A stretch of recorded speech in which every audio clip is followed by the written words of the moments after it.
et prisonnière de ces 4 murs blancs, assise sur ce lit d'hôpital, seule face à la solitude, que j'écris ces quelques mots.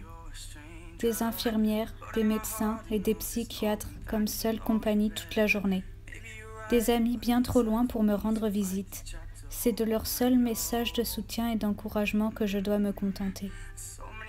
C'est seule face à cette dépression, seule face à cette envie de liberté, de voir du monde que je dois survivre.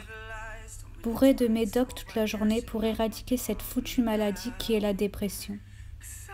C'est les larmes aux yeux que je m'endors chaque soir, des pensées plein la tête, me demandant sans cesse comment c'est possible. Comment c'est possible que j'en sois arrivée là, au point de ne plus être capable de vivre toute seule, au point d'avoir perdu toute envie de vivre, sourire et rire à n'en plus finir. Comment j'ai pu en arriver au point de perdre goût en toutes les choses que j'aimais, en toutes mes passions, de perdre toute envie de me battre, même pour mes amis les plus proches.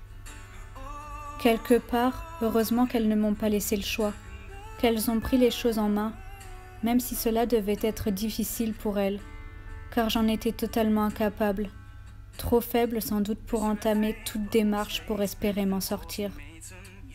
C'est perdu face à moi-même, dans l'ennui le plus total, que je fais chaque jour le point sur ma vie, du moment où elle a commencé jusqu'à aujourd'hui, en essayant en vain de trouver des réponses à ces questions.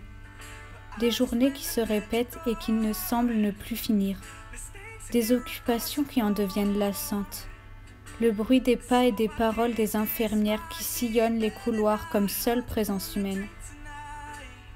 Des jours entiers enfermés dans une chambre sans avoir vu la lumière du jour. Le paysage hivernal qui commence peu à peu à prendre place. Les premiers flocons qui font leur apparition sans même pouvoir avoir la possibilité d'en profiter.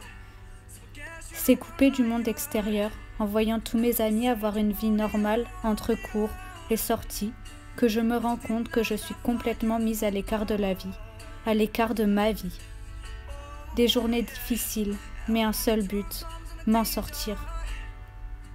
Si aujourd'hui vous entendez ce texte, c'est que je suis sortie de cet hôpital. Pas encore de la maladie, mais j'y compte bien. Je vous souhaite à tous d'avoir le courage de vous relever et d'accepter l'aide que l'on vous propose, car c'est parfois la seule solution.